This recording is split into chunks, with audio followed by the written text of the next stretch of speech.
নমস্কার বন্ধুরা, কেমন আছেন সবাই? আশা করি সবাই খুব ভালো আছেন, সুস্থ আছেন, আনন্দে আছেন। আপনাদের সবাইকে আমার চ্যানেলে স্বাগত জানাই। আজ আমি আপনাদের পড়ে শোনাব শক্তি চট্টোপাধ্যায়ের লেখা গল্প এলোমেলো হাওয়া।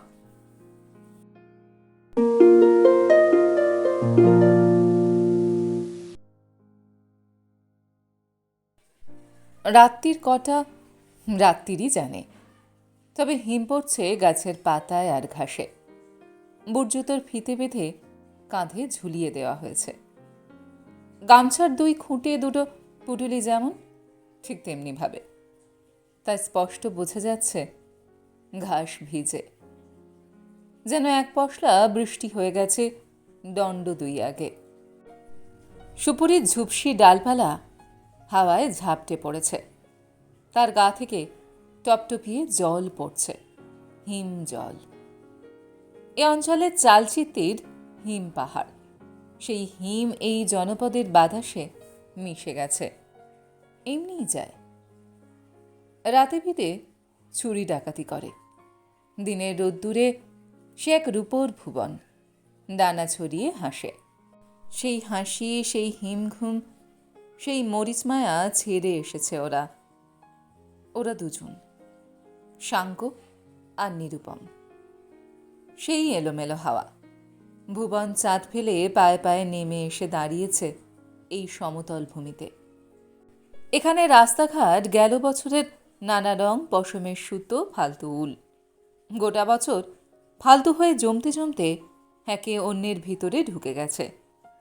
দুজন দুজনের সঙ্গে জড়িয়ে গেছে, গিট বেঁধে ভরে গেছে সরল বড় মেজ উল সুতো।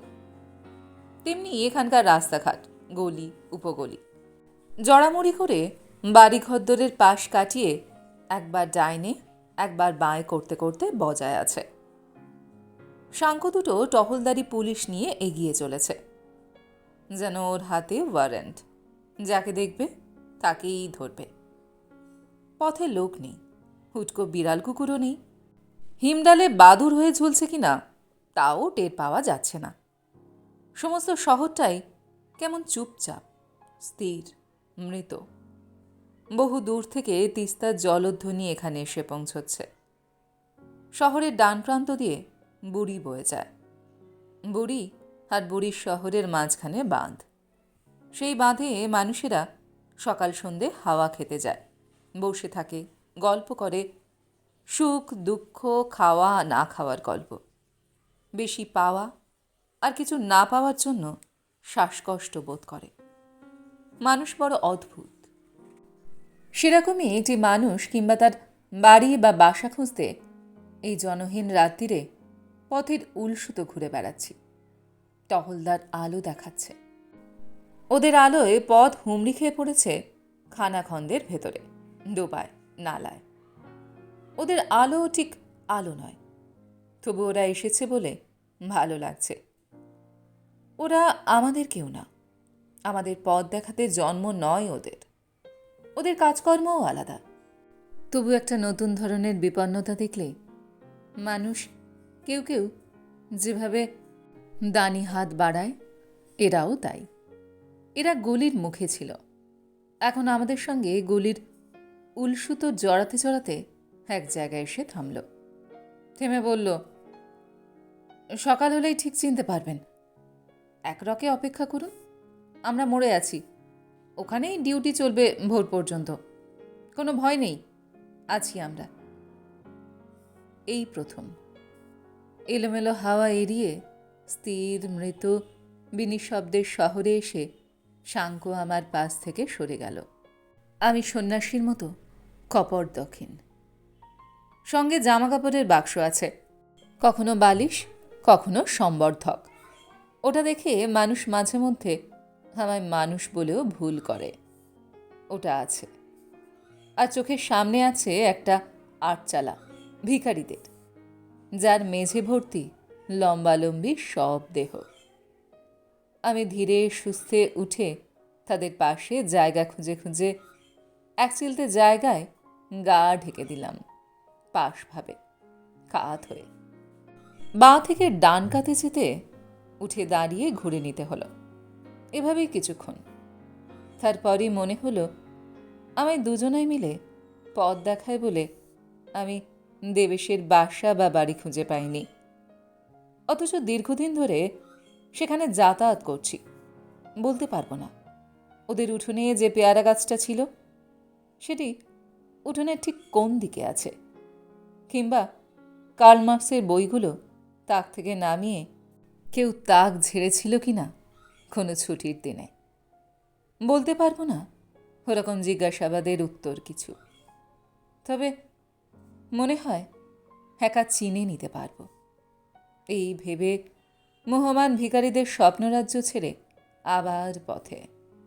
এখানে সুপরি জঙ্গল প্রতিটা বাড়িকে আড়াল করে রেখেছে, বাড়ি থেকে ভেতরটাকে রেখেছে লুকিয়ে। এই অঞ্চলে এই ধরনের তৎপরতা দেখা যায়, এখনও আছে। এবং 2-4 কদম হেঁটেই যখন সামনের ওই সাদা মতন বাসা বা বাড়ি দেবেশের বলে মনে হলো, তখন দরজার সামনে গিয়ে পুলিশের মতন ক্ষিপ্রভাবে কড়া নেড়ে দিতে থাকলাম। দেবেশের রাজনীতি আছে এবং দেবেশকে আমি ভয়ও দেখাতে চেয়ে থাকব। অধিকন্তু আমার গলা ভাঙা, গলায় কোনো দরাজ ভাষা নেই এবং ফিসফিসিয়ে ডাকলে উপযুক্ত ভেবে না শুনে কেউ কখনো দরজা খুলে দেবে না। বিশেষত এই রাতে এবং এই শহরে আজ দুটি খুন হয়ে গেছে ইতিমধ্যেই। উত্তরে ঘুম ভাঙা দেবেশ কি কাঁপল? কিন্তু দেবেশ ভয় পায় না। কেন পাবে? পুলিশ ভেবেই তো ওর দুঃসাহসী স্বর। আমি টের পেলে অবাক হতো, বিশেষ করে এই মধ্যরাতে। আমি অত দূর থেকে কিভাবে? অকস্মাৎ। ওর বিস্ময় নেই। ও বলল, তুই এসেছিস তাহলে? যেন আসার কথা ছিল। আগে পড়ে না, আজকেই। যে ঘরে লোকে বসে সে ঘরেও শোয় না। ও দেবেশ। উঠোন পেরিয়ে ছোট্ট একটা টালি খোলার ঘর, সেই ও শোয় যখন বউ থাকে না। বউ গেছে রবীন্দ্রনাথের গান শিখতে। গলায় পুরুষ আছে, পুরুষের সাহস আছে, তাই ভালো লাগে শুনতে। ন্যাকামি নেই, মেয়েলিপনা কম। ও ব্যাডমিন্টন খেলে। ওর নাম টুপুর। বৃষ্টিতে জন্ম। কোত্থেকে আসছিস? মহাদেবের জটা থেকে। এখানে কবে এসেছিস? এক্ষুনি, এইমাত্র এসেছি তোকে দেখার জন্য। সত্যি? সত্যি ছাড়া মিথ্যে কম। তোদের মতো রাজনীতি তো আমার নেই। ঘরের পেছনে তক্ষক ডাকছে থেমে থেমে, দম নিয়ে, সুরেলা গলায়। পোষা নাকি তোর? তক্ষক? হ্যাঁ, পোষা হয়। তোদের পাল্লায় কি না হয়। তোরা বাঘে গরুতে এক ঘাটে জল খাওয়াতেও পারিস। কিছু আছে আমার কাছে? আমি কি খাই? খাস না কেন? খেলেই তো পারিস। তাহলে এলে গেলে কিছু কিঞ্চিত পেতে পারি কখনো সখনো। তুই আসছিস জানলে বললে তোর জন্য রাখতে পারতাম। লিখে তো আসিস না। মধু আছে, খাবি? আমাদের বাড়িতে ভাড়ারে মৌচাক হয়েছিল, তারই মধু। মধু? তা দে, চেখে দেখি। সেই মধু বাটি ভর্তি করে চুমুক দিলাম। গলা শুকিয়ে গাছের ছাল। বৃষ্টি হলে ভিজল এখন। শরীরে এক ধরনের জ্বালা ধরে গেল। দেবেশকে বললাম, পালা তুই, একা থাকতে দে। কাল কখন উঠলে ভালো হয়? তুই যখন হোক উঠিস। আমি যাব মাটি গড়ায়। সেটা কোথায়? উত্তর বাংলার বিশ্ববিদ্যালয় ক্যাম্পাসে, ভোরবেলা। তুই থাক না, বিশ্রাম নে। আমি রাতে ফিরব। ওখানে উৎসব আছে একটা। ওখানেও লেজ গলিয়ে দিয়েছিস? তোর মতন শিং তো আমাদের নেই, লেজই আছে, তাই গলাতেই হয়। রাগ করলি? হ্যাঁ। ভাত বেশি খাস? আছিস কেমন জিজ্ঞেস করা হয়নি। First class. আমি খারাপ থাকতে পারি? দেখেছিস খারাপ থাকতে কখনো? রাত ৩টে-৪টে হবে দেবেশের টাইম পিসে। জলপাইগুড়ি স্ট্যান্ডার্ড টাইম নাকি বিএসটি সমঝানোর উপায় নেই, কেননা ঘড়ির বদলে মণিবন্ধে আমার একটা ঘড়ি দাগ আছে, জন্মগত। আমি রোদ্দুর দেখে, বাতাস আর ঠান্ডা ভাব দেখে আর কুকুরের ব্যবহারে টের পাই কত বাজে, কাছাকাছি কত। তুই শুতে যা, আমি একটু একা থাকি। একটা হালকা কাগজপত্র দে, যাতে ফিল্মের ছবি ছাপানো আছে, ব্লো আপ রাখিস। টুপুর তো রাখতো ২-৪টে, দাঁড়া খুঁজে দেখি, পেয়ে যাব। তবে ওসব ছাইপাশ না ঘেঁটে একটু চোখ বুজিয়ে নিলে পারতিস। চোখ বোঝে না, খোলা থাকতে চায়। ডাক্তার দেখা, নিজের ডাক্তারি করিস না। আচ্ছা, মনে থাকবে, কথাটা ভেবে দেখব। এখন যা, কাল যাবার আগে ডাকিস। একটা জিপের মাথায় এমপ্লিফায়ারের চোঙ বসানো, টাইপরাইটারের মতন হর সাইজের যন্ত্রপাতি, ফেস্টুন ছিল, আরও ছিল বহুত গা ঢাকা জিনিসপত্র। ভেতরে ২-৪জন ছেলে মানুষ ছিল। এক পলক দেখে আমি বললুম, তুই এগো, আমি পরে আসছি। কি করবি একা একা? জায়গা হয়ে যাবে, তুই না হয় সামনে বসবি। বসতে দিবি? দেওয়া যাবে, তাহলে চল। মাটিগড়ায় যাবার পথটাও ভারী সুন্দর, তেমনি সুন্দর ওই বিশ্ববিদ্যালয়ের ক্যাম্পাস। শাল জঙ্গল যেখানে ছিল সেভাবে রেখেই বাড়িঘর উঠেছে। জমি উঁচু নিচু, ফুলগাছ রাস্তার দুধারে, লাল নীল হলুদ একা একা, থোকায় থোকায় ফুটে এই সবুজ পরিপ্রেক্ষিতে গোলযোগের মতন ফুল। কনভেকশন মণ্ডপ বাঁধা হয়েছে, সকালের অনুষ্ঠান সেখানে। আর মারচুরে এখানে ওখানে চালাঘর, কালো বাঁশ বাঁধা শেষ। কারোর চুড়োয় ত্রিপল উঠেছে, রকমারি স্টল, হোটেল, চাঘর। এখনো জমেনি, সন্ধ্যের মধ্যে জমে যাবে। এখন মাঠের ধুলো ভেজাতে জোর পাইপে জল ঢালা ছড়ানো হচ্ছে ক্রমাগত, পায়ে পায়ে ধুলো যাতে না ওঠে, তাই এই ব্যবস্থা। এ মাঠে ঘাস কম, ঘাস যা আছে ছিঁড়ে ছিঁড়ে প্রেমিকা মেয়েরা দাঁতে কেটেছে। মেয়ে অনেক, ঘাস কম, ধুলো তাই বেশি, শুকনো ধুলো। এখন ভিজছে। জেলার মালিক নিপকের সঙ্গে দেখা হঠাৎ, হতো আসবেই, জানা কথা। শুনেছে ঘুরতে ঘুরতে আমিও এসে পৌঁছেছি। নানা জনে নানা স্থানে বলে রেখেছে, আমায় দেখলেই যেন ওকে খবর দেয়। আর যেখানে দেখতে পাওয়া যাবে আমাকে, সেখানেই যেন স্থাপিত করে রাখে। নিপক বলল, আমি কাল সকালে শিখরে চড়ব, চড়বে আমার সঙ্গে? আবার ওপরে উঠব? উঠলেই না হয়, ক্ষতি কি? যেদিন ইচ্ছে হবে ফিরিয়ে দেব। আমার বাবুদের মাঠে অনেকগুলো রডড্রন গাছ, তাতে ফুল ফুটে কেলেঙ্কারি। সেই কেলেঙ্কারি দেখতে যেতে বলছো? চলো, আমি তো চলতেই আছি। দেবেশকে বলেছিলাম ওর ওখানে ফিরব, ফেরা হলো না। তার বদলে গেলাম পরমেশের ওখানে। পরমেশের সঙ্গে ক্যাম্পাসেই দেখা হয়ে গেল। ওর কাগজের পক্ষ থেকে সমাবর্তন সংবাদ করতে এসেছে। সন্ধ্যাবেলা নিপক এলো, তারপরই এলো পুলিশের একজন মেজকর্তা, পরমেশের বন্ধু। নিপকের সঙ্গে আলাপ ছিল পরমেশের, তা থাকতেই হবে। নিপক এখানে বছর ২ আছে। কথায় কথায় বলল, আমায় দিল্লি যেতে হবে, এখানকার পাট চুকলো। কবে যাচ্ছেন? সপ্তাহ ২-১-এর মধ্যেই, অর্ডার এসে গেছে গত সপ্তাহে। পরমেশের বাইরের ঘর, ২ আলমারি ঠাসা বই, টেলিফোনের টেবিল ভর্তি অগোছালো কাগজ, গোছ নেই। ও স্ত্রীর টেবিলে হাত দেবার হুকুম নেই। দক্ষিণ দিকে বারান্দা, ঘরের বারমুখো দরজা একটিই, ভেতরে দরজা আছে। সেই দরজা দিয়ে বেরোলে সরু করিডর, করিডরের দুপাশে দুটি 4টি ঘর, একটি ওদের শোবার, একটি গেস্ট রুম। আরেকটি পরমেশের বইপত্র টেবিলে ঠেসে রেখেছে, অন্যটি খাওয়ার। পরমেশ শৌখিন, ওর গায়ে ময়লা গেঞ্জি আমি কখনো দেখিনি।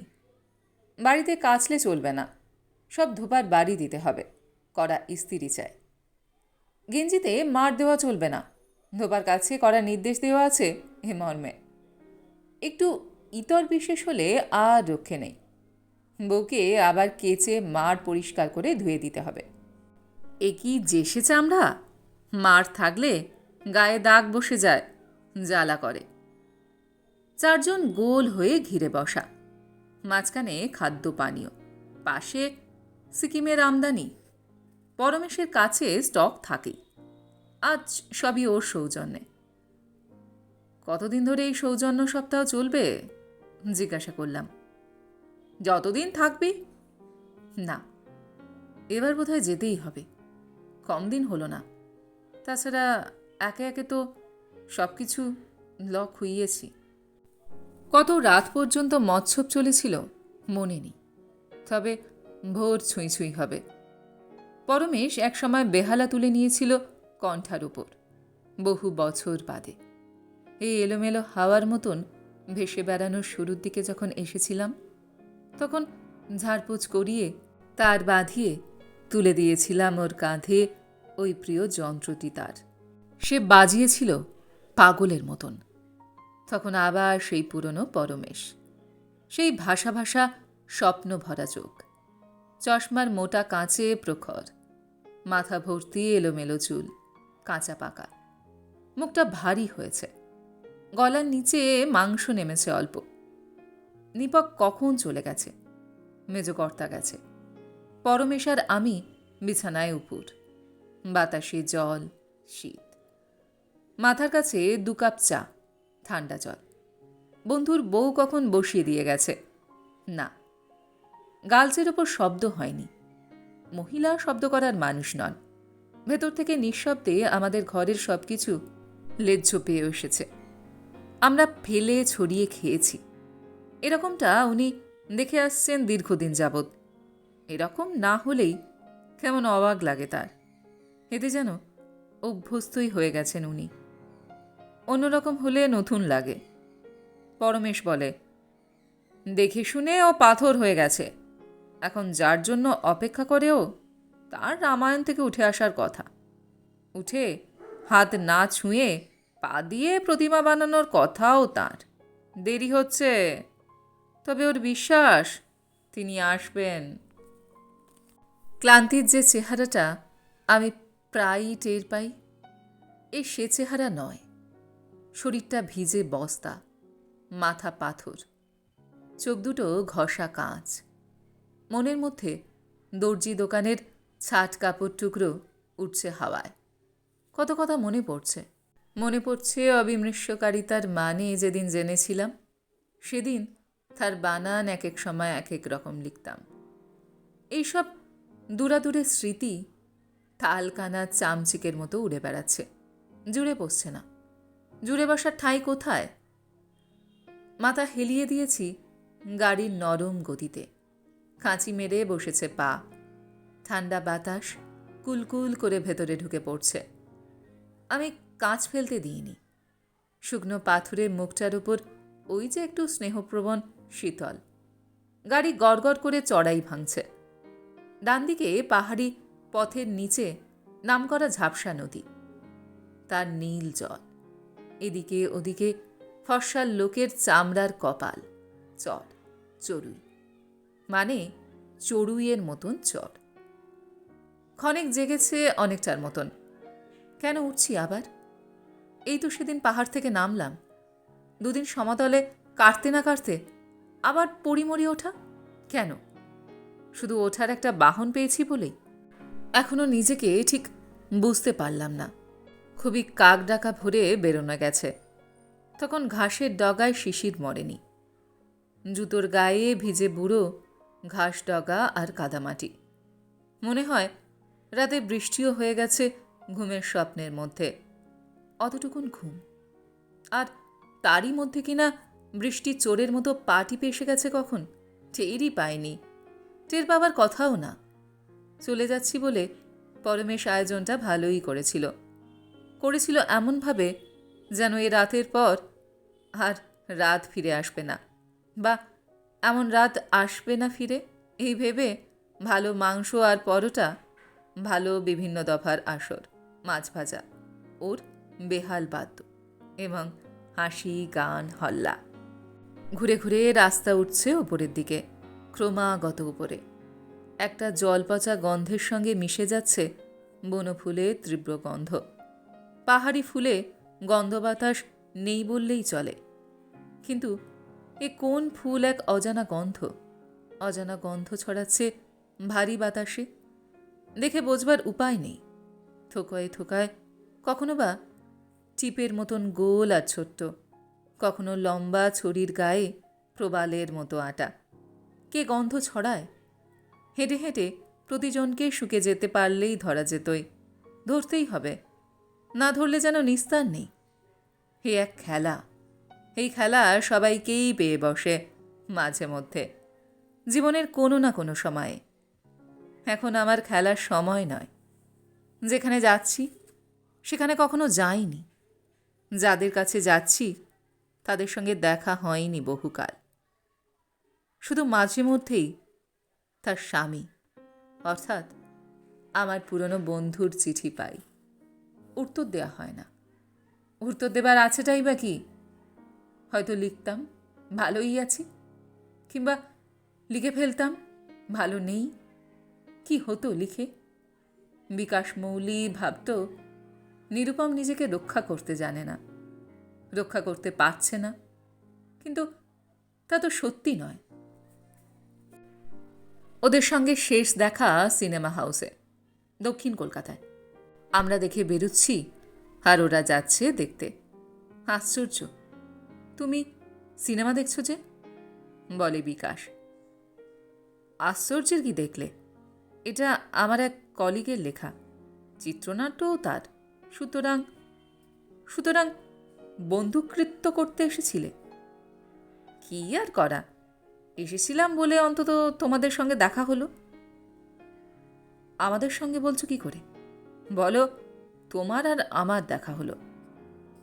তোমার বউ আর রুনকির মধ্যে তো এখনো দেখাই হয়নি, তাই না? বিকাশ চিরকালই বেশ বড় ধরনের বাক্য বলে, সহজে শেষ হয় না। সঙ্গবদ্ধ ভাষা, তার হাসি খুশি দুঃখ সুখ নিয়ে হাজির থাকে। খোলামেলা সহজ বন্ধুবৎসল বিকাশ সবসময়। রুনকি বলে, আগে দেখতে দাও। কেমন দেখছো? খুব ভালো, মুটিয়েছ, জুলপি পাকিয়েছ, মাথার চুলে অনেকটা চুন পড়েছে, যেন কোথাও চুনকাম করতে গেছিলে। কালি লাগেনি তো? কালি তোমাদের লাগে না। বিকাশ হাঁসফাঁস করে ওঠে, তোমরা কি ভাষায় কথা বলছো? শান্তাও হেসে ফেলে। এই প্রথম কথা বলে সে। কবে এসেছেন কলকাতায়? বিকাশ যোগ করে। এবং কবে যাবেন? ছি, যাবার কথা বলতে নেই ভাই। একই কথা বললেন? তাহলে চাকরির কি হবে? না গেলে তো চাকরির নট। তখন আপনি খাবেন? আমরা যা খাবো তাই ভাগ করে 4 জনে খাবো। আর যাবার কথা আমাদের বলতে নেই, আপনারা তো যাবেনই নিজেরা। আপনাদের কথা কত শুনেছি। শুনে আর লাভ কি বলুন? আমরা 4 বছর আছি পাহাড়ে, শুনি আপনারা হিল্লি দিল্লি হামেশাই করছেন। এই গরিব পাহাড়িদের কুঠিতে একবার শ্রীচরণের ধুলো পড়ল না। আমরা বাস্তবিকই অভাগা। সে তো উনি করেন ভাই, আমি সংসার ছেড়ে বেরুতে পারি না। বড়জোর বছরে 1-8বার ছুটি ছাটায়। সেই 1-8বারের মধ্যে কি হয় না বৌদি, ভেবে দেখুন। একেবারে অতিথি সেবা জানি না, এটা কি করে ভাবলেন? ওদের বিতর্ক বেশ জমে উঠেছে। বৌদি ঠাকুরপুর ভাষা বিনিময় খুব সহজ এবং মেধাবী। কেউ কাউকে কোর্ট ছেড়ে দিতে রাজি না। রুনকি বলল, বলেছিলে যাবে, সময় হলো না, না ইচ্ছে করে যাচ্ছ না? শুনেছি ইতিমধ্যে 3 বার দার্জিলিং গেছো, শিলিগুড়ি জলপাইগুড়ি করেছো 2 কয়েক।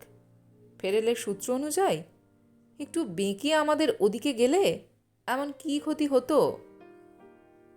ভেবেছিলাম শান্তাকে নিয়েই যাব। যদি শান্তাদি যান তো খুব খুশি হব। উনি সঙ্গে না থাকলেও যদি একা গিয়ে পড়ো, হঠাৎ আমরা তোমায় গিলে খাবো না। শান্তাদি ঠিকই ফেরত পাবেন। আচ্ছা দিদি দাদা করতে পারো বাবা তোমরা। বিকাশ তোমাকে বেশ গেরুয়া ধরিয়েছে। সিনেমা যাবে না? বই তো কখন শুরু হয়ে গেছে। কেমন দেখলে? শো শো, আমি অবশ্যই এসবের বুঝি না কিছু। পর্দায় হাত পা নাড়া দেখলেই ভালো লাগে। আর সব বাংলা গপ্প তো একই। তা যা বলেছ। ওর গতিক দেখে মনে হচ্ছে না যাবে। তেমন ইচ্ছেও ছিল না, আমিই টেনে এনেছি। কতকাল বাংলা বই দেখিনি, একটু বাংলা কান্নাকাটি দেখব বলেই আশা। বাংলায় হাসি কান্না বহুদিন দেখিনি গো। সেই গোটা আর ছাড়ল না ঘটির মেয়ে। তোমরা দুটোতে একই রকম রয়ে গেলে। পাহাড় কেটে ঘুরে পথ কামড়াচ্ছে গাড়ি। হাত কাটা সোয়েটারটাকে গলায় জম্পেশ করে জড়িয়ে নিয়েছি। রডোড্রেন্ড্রনের গন্ধ আছে। ফুল তো খুব সোহাগী দেখতে। মার্চ বাতাস ওপর থেকে নিচে গড়াচ্ছে ধুলোবালি পাথর শুদ্ধ। কোথায় থাকে ওরা জানি না। এখানে ঠিকানা ধরে মানুষের বাড়ি খুঁজে পায় না মানুষ। এখানে মানুষের যেমন নাম আছে, তেমনি মানুষেরা যে বাড়িতে বাস করে তারও নাম। সেই নাম মনে আছে, ওরা বললেই যথেষ্ট। আর তাছাড়া বিকাশ বহুবারই লিখেছে এক্কেবারে টঙে উঠে যাবে। সেখানে ওই মাত্র একটিই বাড়ি। অবশ্য সেই টঙের ডানহাতি নালিপথ আছে একটা। সেটা ধরে সোজা নেমে গেলে আমাদের কলেজ, হোস্টেল, দোকানপাট, আরও ২-১০টা বাড়ি, বাংলো, এইসব। যাবার পথে সেই যে বাড়িটার নাম যেন কি, যেখানে রবীন্দ্রনাথ এসে কিছুদিন ছিলেন, চিত্রকর রৈরিক্তের বাড়ি। সেখান থেকে তার বিখ্যাত কবিতা কার্সিয়াং রেডিও স্টেশন থেকে সম্প্রচারিত হয়েছিল। কাজেই অমন একটা বাড়ি খুঁজে পেতে মোটেই কষ্ট হলো না। উঠেই একটা মস্ত বড় চাতাল, তাও এই টিলার মাথা চেপটে করা হয়েছে যেন। গোটা টিলায় ছড়ানো ঘন ভুরুর মতন টুকরো টুকরো মরশুমি ফুলের ঝাড়। তাতে ফুল নীল, বেগুনি, লাল, গোলাপি। সামনেই একটা নমুনা পাহাড়, চারিদিক ঘিরে হ্রদের মতন চৌবাচ্চা, তাতে সবুজ লতাপাতা, পদ্ম, শালুক, ভেতরে লাল নীল মাছ। নমুনা পাহাড় জুড়ে ফার্ন আর ক্যাকটাস আর জাপানি বাঁশঝাড়। তা ছেড়ে ডানহাতি একটা সিমেন্ট বাঁধানো চাতাল, তার পাশে সিমেন্টের বেঞ্চি। সেখানে বসলে সামনের রজতশুভ্র কাঞ্চনজঙ্ঘা। ২ হাত খুলে ধরলে যতটা, ঠিক ততখানি খোলা চোখের ওপর। সেদিক থেকে চোখ ফেরানো যায় না। আমরা ধরে নিয়েছি বাড়িতে কেউ নেই। ধরে নেবার কারণ, দরজা জানলা কিছু খোলা চোখে পড়ছে না। সবই ভেতর থেকে বন্ধই বাংলো বাড়িটার। জানলার কাচের শাসির পেছন থেকে উঁকি দিচ্ছে তিব্বতী ধারার পর্দা। মাঠ মাছের এই বিখ্যাত হাওয়ায় দাঁড়িয়ে মনে হলো, এই তো ভালো হলো। একটা বলার, খোঁটা দেবার মতন কথা জানা রইল রুনকি বিকাশের কাছে। তোমাদের দরজা থেকে ফিরে এসেছি। না, অসুবিধে নেই, গাড়ি দাঁড়িয়ে আছে। ইচ্ছে করেই যেতে দিইনি। হাতের 5 ছাড়িনি। যদি না থাকে, থাকতে তো নাও পারে। তাহলে তাহলে আর কি, কাঁধের বোঁচকা কাঁধে তুলে আবার পিছু হটা, আবার ফেরা। এবার ফেরার অসুবিধা তেমন নেই, কারণ পথ সাহায্য করবে। একটু পেছন দিকে হেলে জুতোর ডগা মাটিতে বিঁধে পথ দিয়ে নেমে আসা। নামতে তত শ্রম নেই, নামাটা সোজা, সহজ। নামাটা জরুরিও বটে। কতক্ষণ আর? যাদের কাছে আসা, তাদের না পেলে বন্ধ দরজার সামনে অপেক্ষা। কতক্ষণ সম্ভব? সেই রেশ কবে কাটিয়ে এসেছি। সেসব রেবার ছোট্ট বয়সের কথা, যখন রুনকি এত কাজের মানুষ হয়নি, হয়নি বিকাশ মৌলির ঘরণী। রুনকি ছিল ছোট্ট, একরত্তি। ভ্যাঁ করো বললেই ভ্যাঁ করত। হাঁ করে ইল্লি বলতে বললে রুনকি হাঁ করে ইল্লি বলার চেষ্টা করত, পারত না। তখন বলতো, তুমি করো তো। আমি বলতুম, আমি কি আর পারি? পারলে তো আমিই করে দেখাতুম তোমায়, তোমাকে আর করতে বলবো কেন? ওসব চালাকি আমি বুঝি না জানো। তুমি সব সময় আমার পেছনে লাগো, যেন আমরা যমজ ভাই বোন। দীর্ঘ নিঃশ্বাস বেরিয়ে আসত, চাপার চেষ্টা করেও ধরা পড়ে যেত মোর কাছে। সত্যিই তাই, রুনকি ছাড়া আমি আর অন্য কিছু ভাবতেই পারতুম না। একটা বয়সে এমনটা হয় শুনেছি, একটাই হয়, দুটো হয় না, অন্তত আমার তো হয়নি। রুনকির সঙ্গে আমার প্রেম ভালোবাসার যেসব কাঁচা পাকা পাতার মতন ফিসফাস কথাবার্তা, তা কখনো হয়নি। হাতে হাত লাগলে বিদ্যুৎ চমকে দুজনের কেউই অনুভব করিনি। গায়ে গা লাগিয়ে ঘন্টার পর ঘন্টা বসে থেকেছি, যেমন গাছের গায়ে ছায়ার নিচে, বা ঝর্ণার সংস্রবে পাথরে পিঠ। কখনো কোনো আগুন বা দাহ ছুঁয়ে শিউরে উঠিনি, অথচ আগুনে হাত দিলে হাত পোড়ে, কাঠকুটো পড়ে। আমি যখন ঝাড়গ্রামে থাকতুম, তখন রুনকিরা থাকতো তার পাশের বাড়ি। ঘোড়াধরা বাংলো পেরিয়ে শালের জঙ্গল, জঙ্গলের মধ্যেই ছিল ওই বাংলো। জঙ্গল বাস্তবিক ওখান থেকেই শুরু। সেই জঙ্গল গিয়ে মুখ থুবড়ে পড়েছে রেল লাইনের গায়ে। সেখানে লেভেল ক্রসিং। লেভেল ক্রসিং ছাড়িয়ে যে জংলা জায়গাটা, তার নাম নন্দনকানন। রুনকির বাবার ছিল কাঠের ব্যবসা, বেশ বড় ব্যবসা ওদের। বিরাট বাড়ি, বিরাট একটা গাড়ি। মনে মনে ভেবে রাখলাম ওদের সেই বড় কালো হাম্বার গাড়িটার কথা জিজ্ঞাসা করব। কিন্তু করব কাকে, যদি তাকেই না পাই? আমার বাবা পড়াতেন ঝাড়গ্রাম রাজ স্কুলে। ওরা আমরা পাশাপাশি থাকতুম। আমার মা ছিল না, বাবা ছিল। ওর ছিল বাবা মা দুজনেই। অনেকগুলো ভাই বোন ছিল ওদের, বাড়ি ভর্তি সংসার। আমার কেউ ছিল না, আমার ছিল একটা ছাগলছানা। রুনকি ওর নাম দিয়েছিল মুংলি। কেন মুংলি? কেন? মুংলি তো তোর নাম, আমার মা ডাকতো। আরে সেই জন্যই তো, বলে অদ্ভুত ঠোঁট দাঁতে কামড়ে একটু হাসত। তোমার মার জন্য খুব কষ্ট না? মার কথায় কষ্ট হতো, আরো বেশি হতো মুংলি কেমন করে যেন আমার মার কথা শোনাতো আমায়। মুংলি আমার মার কথা বললে আমার চোখ আর শুকনো থাকতো না। আমি কাঁদতুম, মুংলিও কাঁদত। মুংলিও যে কেন কাঁদত আমি এখনো বুঝিনি, কিন্তু আমি ওকে মুংলি ডাকতুম না। ওর নাম রুনকি। মুংলি আমার ছাগলছানার নাম। আমার মায়ের মুংলি ছাগলছানায় ওর নাম বসাতে দিয়েছিল। কেন দিয়েছিল তাও আমার কাছে আজও অজানা। এবার দেখা হলে শুধিয়ে নেওয়া যেত, দেখা হলো না। তার মানে আগেও, অর্থাৎ ওদের ওখান থেকে শহরে আসার আগে পর্যন্ত যে ২-১০ বার দেখা হয়নি তাও নয়। তখন মনে পড়েনি, তখন শুধোনো হয়নি। সব কথা সবসময় মনেও পড়ে না, সব কথা সবসময় শুধোনো যায় না। বিশেষ করে এখানে ওদের বাড়ির চৌকাঠে দাঁড়িয়ে ওর কুঠি বাড়ির সামনের বাগান সজ্জা দেখতে দেখতে, এবং সবচেয়ে বড় কথা কি যেন এদেশের হাওয়ায় লুকিয়ে, যা আমাকে সেই সুদূর ঝাড়গ্রামের শাল জঙ্গলময় নন্দনকাননে ফিরিয়ে নিয়ে যাচ্ছিল প্রতি মুহূর্তেই। গন্ধের এক আশ্চর্য মিল আছে। ওই দুটো দেশের জলপচা সোদা কাঠচাপা গন্ধ যেন এখানেও আমার নাকে এসে লাগছে, এবং মার্চের জোর বাতাসে চুল উঠছে রুনকির। আমার মুংলি গেছে লাইনের ওপারে। খুঁজতে বেরিয়েছি, বিকাল হয়ে গেছে কখন, সন্ধে হয়।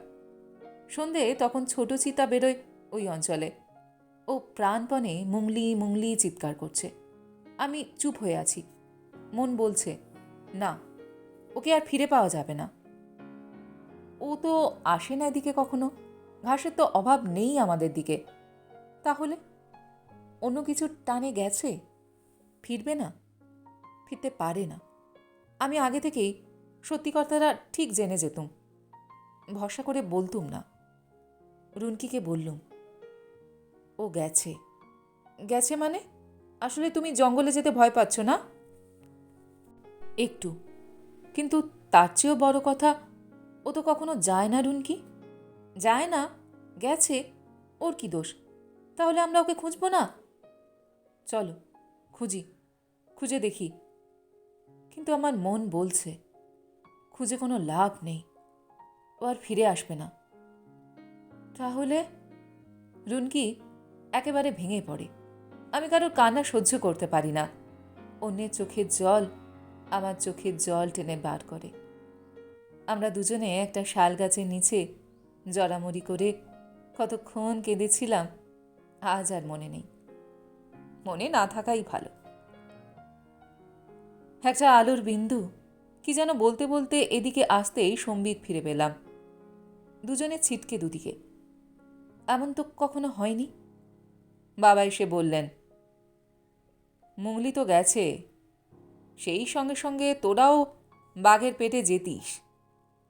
আজকেই শুনছিলাম আমাদের এদিকে দুটো চিতা নেমে এসেছে বেলপাহাড়ে, বীজপুরের ওদিক থেকে।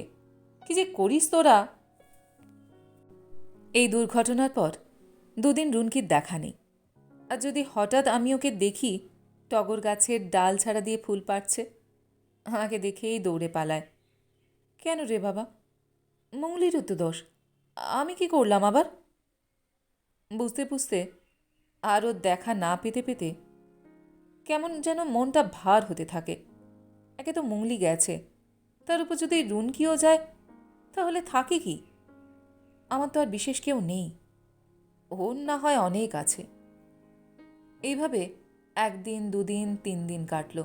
আমি মাঠে, জঙ্গলে, রোদে, বৃষ্টিতে ভিজে খেয়ে না খেয়ে জ্বর বাঁধালুম, তুমুল জ্বর। বাবা স্কুল কামাই হতে ওরা টের পেল। ওরা মানে রুনকি। বাকিরা অনেক আগেই টের পেয়েছিল, দেখতে এসেছিল আমায়।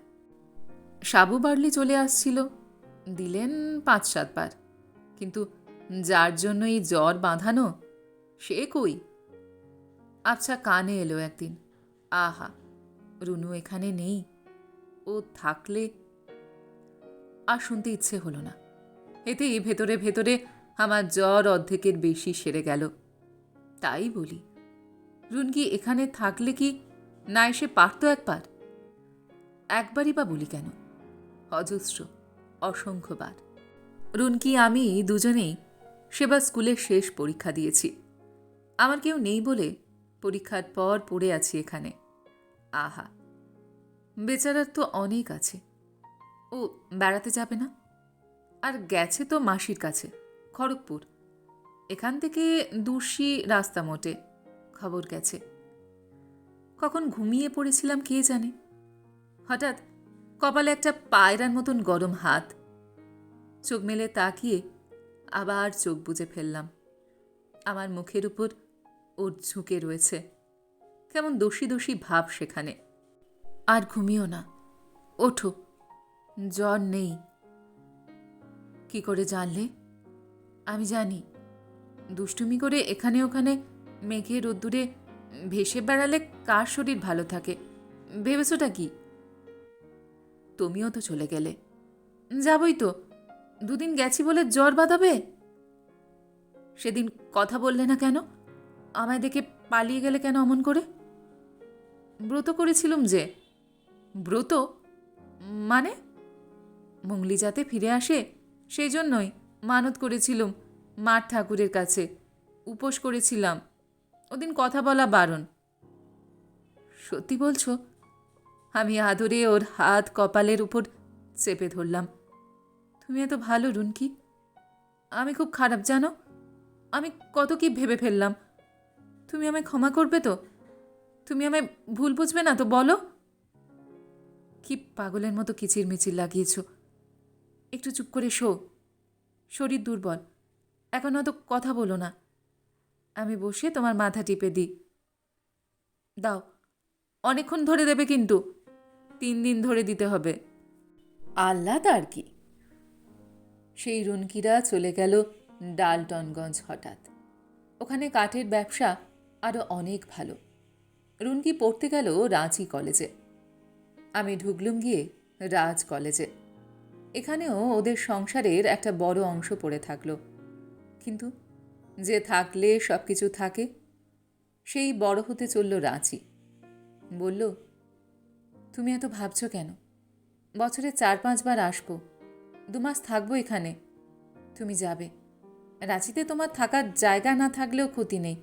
আমার মামার বাড়ি আছে, ওরা বুড়ো বুড়ি, কেউ নেই সেখানে। মনীষদা তো আমেরিকায়, তুমি এলে ওখানে থাকবে। আমাকে চিঠি দেবে, আমি সব ব্যবস্থা করে রাখবো। চিঠি দেবে তো? তুমি দেবে তো? আমি আমি মনে হয় দেব না। কি জন্য দেব? বলে আমার গায়ের উপর আছাড় খেয়ে পড়ে। আমায় কাঁদাতে তোমার খুব ভালো লাগে না? তুমি কাঁদলে যে আমিও কাঁদতে পারি, তাই কাঁদাই। বুঝতে পারো না? বুঝতে না, বুঝতে আমি কিছুই পারি না। দূর থেকে একটা ভটভটির আওয়াজ আসছে কানে। পাহাড়ে পাথরে ধাক্কা খেয়ে সে আওয়াজ গর্জনের মতন, একটা একগুঁয়ে জানোয়ারের মতন। সেই শব্দে কাচের কাঠের দরজা জানলা নড়ে নড়ে উঠছে। ভেতরে কে আছো? সাড়া দাও। কে আছো? বিকাশ? রুনকি? এই যে আমরা বাইরে। কাছে এলে যার শব্দ নেই, তেমন একটা যন্ত্র থেকে ওরা হুড়মুড়িয়ে নেমে পড়ল। ভটভটিয়া গড়িয়ে পড়ল মাটির ওপর, আর ওরা দুজনে দুদিক থেকে জড়িয়ে ধরে 1-1.5 হাত তুলে ধরল আমায় হঠাৎ। আরে ছাড়ো ছাড়ো, পড়ে যাবো যে। এ কি পাগলদের পাল্লায় পড়া গেল রে বাবা! এমন জানলে এ পথে কেউ পা বাড়ায়? জেলা শাসক বন্ধুটি আমার তার্য। সাহেব মানুষ সে, তার সামনে এ কি আদিবাসীদের মতন ব্যবহার? আরে দম বন্ধ হয়ে গেল যে। এই রুনকি, তোমারও মাথার ঠিক নেই নাকি? এই কি অধ্যাপকদের ব্যবহার? ছেলেমেয়েরা কি করবে তাহলে? রুনকি বলল, একটু আগে বাহাদুর দৌড়তে দৌড়তে গিয়ে খবর দিল, মেম সাহেব, তোমাদের কোঠির সামনে কে 2 সাহেব গাড়ি নিয়ে কি সব ঘুরে ঘুরে দেখছে, জলদি এসো, বহুত জলদি। বিকাশ ক্লাস নিচ্ছিল, আমি ইশারা করতেই বেরুলো। বিকাশ বলল, কে হতে পারে বলো দেখি, কারা আসতে পারে? আমি বললুম, বিকাশ শোনো, গবেষণা তো জীবনে অনেক করেছ, এটা ঠিক গবেষণার বিষয় না, গিয়ে দেখতে হবে, ক্লাসে বলে দাও, চলো। জানো নিরুপম, আমার মন বলছিল, এ তুমি ছাড়া কেউ নয়। বিকাশকে আস্তে আস্তে একবার বলেও ছিলুম।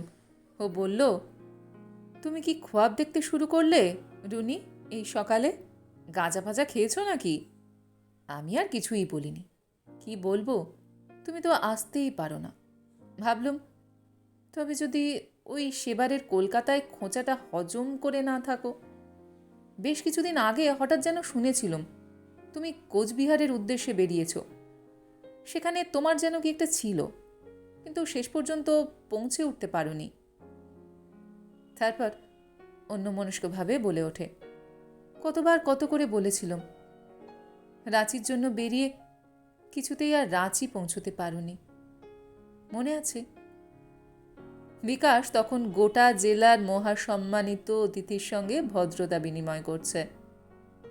তাকে এগিয়ে ঘরের দিকে ইশারা করে পড়ে যাওয়া ভটভটিটা ওঠাচ্ছে। আমিও মুখ ঘুরিয়ে রুনকিকে বললুম, আর কেন রুনকি, তোমার কাছেও শান্তি পাবো না? যা হয়ে গেছে তা হয়ে গেছে, কিন্তু যা হতে পারে সেজন্যই তো এসেছি। তার মানে? রুনকির মুখ শুকিয়ে যায়, কেমন থির থির চোখের পাতা কাঁপে তার। আমি বাঁ হাতের করতল খুলে অভয় দিই, হাসি মুখে তার দিকে তাকাই। দেখো, ভয় দেখিও না আমায়, আমি এখনো বেশ ভয় পাই। কাকে কাকে ভয়? তোমাকে, তোমাকে আমার বিশ্বাস নেই, তুমি সব পারো। কিন্তু রুনকি, যা পারিনি কখনো, তা বোধ করি জীবনে পারবো না, আমার রুচিতে বাধে। আমি তোমাকে ভালোবাসি। ও আবার কি ন্যাকা ন্যাকা কথা! আজকাল ওসব চলে না, তাই জানো না ছাই। তুমি সেই ওল্ড ফুল হয়েই থাকলে। কেন গালাগালি দিচ্ছ ওকে খামোকা? ওই জন্য এই তোমার বাড়িতে কেউ আসে না। যা মুখ হয়েছে না একখানা, জানো নিরুপম? একখানা বান্ধবী জুটিয়েছিলে যা হোক, জানো ওর মুখের ঠোঁটে একটা মশা পর্যন্ত আমাদের বাড়িতে ঢোকে না। চাকর বাকর বলতে ওই যা কালা বাহাদুর, ভাগ্যিস কানে শোনে না, নইলে আমাকে বাসন কোসন ধুতে মাজতে হতো, কাপড় কাচতে হতো। না না, রুনকি এমন ছিল না কখনো। বললেই হই হই হাসি। রুনকি নিজেও তাতে জোর গলায় যোগ দেয়। মার্চের বাতাস আরও দাপাদাপি করতে থাকে। তার ওই বারবারন্ত দেখে ভূষকালি ওরো মেঘগুলো চৌচম্পট, পালাতে পথ পায় না। কে কোন দিকে যাবে ঠিক না পেয়ে ওদের রডোড্রেন্ড্রনের ডালপালা মটমটিয়ে ভাঙে। মৌসুমি ফুলের ভুরু খামচাতে থাকে। রোদ্দুর কাঁটা চামচের মতো ফিনকি দিয়ে বেরোয়, স্টেনলেস রোদ্দুর। বিকাশ বলছে, এই তো দেখছো রোদ্দুর, একটু অপেক্ষা করো, এই মেঘ ঢেকে যাবে গোটা কালিম্পং শহরের আকাশ। ভারী হুইমজিক্যাল, তোমার ওই পুরনো বান্ধবীর মতো আর কি। রুনকি ঘুষি পাকায়। বড় সড়ো চেহারা, মুষ্টিও পুরুষ মানুষের মতন। সে তুলনায় বিকাশ মৌলি ছোটোখাটো চিপচিপে মানুষ। বয়সের থেকে অনেক কম বয়স দেখায় ওকে। রুনকি একটু ভারী হয়েছে, মুখটি কিন্তু সেই ছেলে মানুষই মাখা। নন্দনকাননের শিশু শাল জঙ্গলের ছায় ওর মুখশ্রী। ওদের আলাপ রাঁচি বিশ্ববিদ্যালয়। রুনকি দর্শনে প্রথম আর বিকাশ দ্বিতীয় হয়েছিল। ওদের বিয়েতে সাক্ষী ছিল মামি। রুনকির ইচ্ছে, বাড়ির মত ছিল না। তখনও ওর বড়লোক বাবা বেঁচে। অসাবর্ণ বিয়েতে তার মত হয়নি। আজও কোনো সম্পর্ক নেই। রুনকিরা ওদের বিয়ে কলকাতায় রেজিস্ট্রি অফিসে করল। মোটা বাঁশের হাতখানেক উঁচু একটা পাত্র ভর্তি ভাঙা কালো বেগুনি শস্যের মতন শস্য, তার ভেতরে দুটো ফাঁপা কাঠি ঢোকানো। সেটাই এনে সামনে রাখে রুনকি টেবিলের ওপর। বাহাদুর আনে এক কেটলি গরম জল। রুনকি খানিকটা ওই পাত্রে ঢেলে দেয়। আমি পা থেকে বুক পর্যন্ত টেনে একটা ডিভানে আধশোয়া। জেলা শাসক দুপুরে খানা খেয়ে একটা মিটিংয়ে গেছে। কথা যে সন্ধে নাগাদ তার সঙ্গে আরও শিখরে যাবার। রুনকি বলে, হাকিমের হুকুম এখানে চলবে না, চুপচাপ 7 দিন শুয়ে থাকবে, তারপর ছুটি। কদিনেই শরীরের তো দফারফা করে ফেলেছ দেখছি। যেন তুমি 7 দিন আগেই আমাকে দেখেছ। কি রাজপুত্রের মতো যেন চেহারা ছিল, আর এখন গুদমের দারোয়ান। অত কথা জানি না, মোট কথা তোমার হুজুরকে আজকের খালি হাতে ফিরতে হবে। কেন, ওর বউ ছেলেপুলে নেই? নেই মানে? ডাক সাইডে সুন্দরী একটি বাচ্চা। আচ্ছা, বলতে তোমার লজ্জা করলো না? তুমি কি ইয়ার্কি মারতে এতদিন বাদে এলে? আচ্ছা রুনকি, বিকাশ থাকলে এত সব কথা বলতে পারতে। আমায় বলছো? কি পারতুম না? আমার মুখে মনে এক পাবে। বিকাশ সব জানে। আমি বিকাশকে বিয়ে করেছি। বিকাশকে আমার ভালো লাগে। ও আমাকে যথেষ্ট ভালোবাসে। আমি ওর বিশ্বাস ভাঙিনি। ও এর বেশি আমার কাছে আর কিছু চায় না। জিনিসটার নাম থুমড়া। টেনে টেনে খাও। শরীরটা যে কষে গেছে তা অনেক নরম হবে, পেটটা ঠান্ডা হবে। ডাক্তারের মতো কী সব কাট কাট কথাবার্তা। এতদিন বাদে দেখা। কেমন আছি জিজ্ঞাসা করলে না? কেমন আবার? আছো তো দেখছি, বাঁধা গরু ছাড়া পেয়ে একটু দোষী বৃত্তি করছে। আমি তার পথ নির্দেশ করছি। শুধু নির্দেশই বা কেন, নির্দেশ যাতে পালিত হয় সেদিকে কড়া নজর রাখছি। তুমি খাও, সত্যি আরাম পাবে। এক ধরনের টক জল প্রাণপণে পেটে ফেলতে লাগলাম। ঈষদুষ্ণ পানীয়, নিতান্ত মন্দ না। আমি ওই বাঁশের পানি শেষ করি, আর রুনকি কেটলি থেকে ঢালে। এইভাবে ঘণ্টাখানেক টানার পর আমি বিদ্রোহ করে বসি। মেরে ফেলবে নাকি? এই জিনিস মানুষই খায়? থুমরা না ঘন্টা? কিসের থুমরা? গোটা পুকুর খেয়ে ফেললাম, গা গতর ভাত, পেট জয় ঢাক। না ভাই, আমি আর এর মধ্যে নেই। তোমার স্বামীকে যত পারো এই থুমরা না দুমরা গেলাও, তার পেট ঠান্ডা হোক। আমারও সব দরকার নেই, আমি চললাম। উঠে দাঁড়াবার চেষ্টা করে বসে পড়তে হয় সঙ্গে সঙ্গেই। মনে হলো উঠলে পেট, তলপেট সব ভুস করে খসে পড়বে। রুনকি হো হো করে হাসছে, গড়িয়ে পড়ছে এদিক ওদিক। ওর যে পাগলামির একটা ট্রেড আছে তা তো জানতুম না। গাঁজা ফাজা খায়নি তো। এদিকে তো ওসব প্রচুর। আর বিকাশটাই বা গেল কোথায়? একটা পাগলা বউকে আমার হেফাজতে রেখে শালার আবার মিটিং ফিটিং। আজ একেবারে ভারী জরুরি হয়ে পড়ল দেখছি। মাথার ভেতরটা কেমন বিদঘুটে বার হয়ে আসছে। রুনকি এগিয়ে এসে আমার বাধা দেবার আগেই আমায় শুইয়ে মাথায় হাত বুলোতে লাগলো। ঠিক 10টা মিনিট চোখ বুজিয়ে থাকো, দেখো তারপর কত ভালো লাগবে। আজ তোমার অনেক আছে, দেশ জোড়া তোমার ঘর, তোমাকে সবাই দেখতে চায়, ভালোবাসে, ভক্তি করে। আমি আজ একা, আমার কেউ নেই। সেদিনকার উল্টো ব্যাপার স্যাপার আজ। আমায় কেউ ভালোবাসে না, সবাই আমায় ত্যাগ করেছে। শুদ্ধ যখন ঘর ছেড়ে বাইরে উঠোনটায় গিয়ে দাঁড়াই, তখন আমার অনেক দিনের চেনা সেই এলোমেলো শাল জঙ্গলের হাওয়া এসে মুখে চোখে লাগে। ও আমায় ভোলেনি। সেই দূর ছেলেবেলার রাঙামাটির ধুলো নিয়ে এখানে আমার গায়ে মুখে ছড়িয়ে দিতে আসে। শুধু ওই আমায় ভোলেনি। আর আমি, আমার নিজের গলায় কথা বলছি বলে মনে হলো না, কেমন যেন ভূতে পাওয়া পাতার ফিসফাস।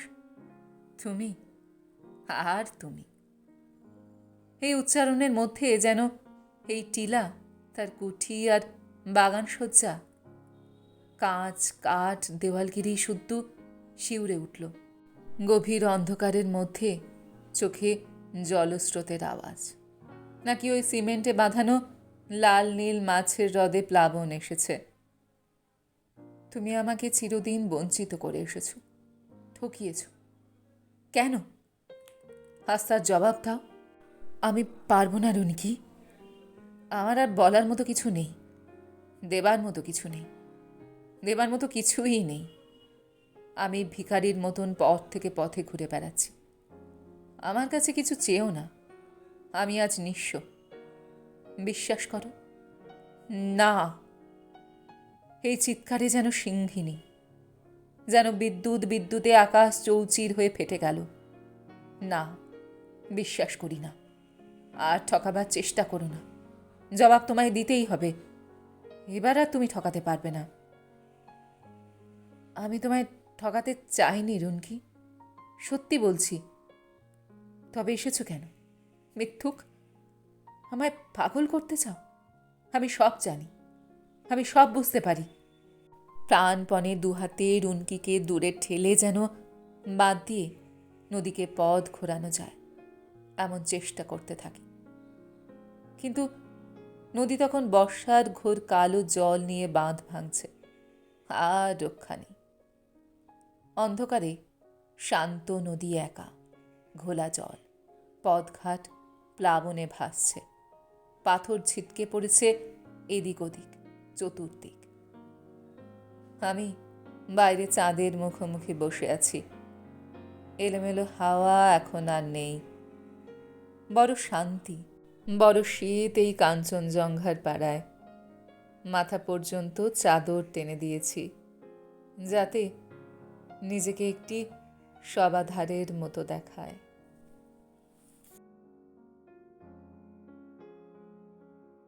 গল্পটি এইখানে সমাপ্ত হলো। আপনারা এতক্ষণ শুনছিলেন শক্তি চট্টোপাধ্যায়ের লেখা গল্প এলোমেলো হাওয়া। গল্পটি আপনাদের কেমন লাগলো বা আমার গল্প পাঠ আপনাদের কেমন লাগলো কমেন্ট সেকশনে অবশ্যই লিখে জানান। যদি আমার গল্প পাঠ আপনাদের ভালো লেগে থাকে তাহলে আশা করব লাইক শেয়ার অবশ্যই করবেন। আর এই ধরনের সুন্দর সুন্দর কাহিনী আরও শুনবার জন্য আমার চ্যানেলটিকে সাবস্ক্রাইব করতে ভুলবেন না কিন্তু। তবে আজ এই পর্যন্ত। আমি খুব তাড়াতাড়ি আবারও অন্য কোনো কাহিনী নিয়ে আপনাদের কাছে চলে আসছি। সবাই খুব ভালো থাকবেন, সুস্থ থাকবেন, আনন্দে থাকবেন। নমস্কার।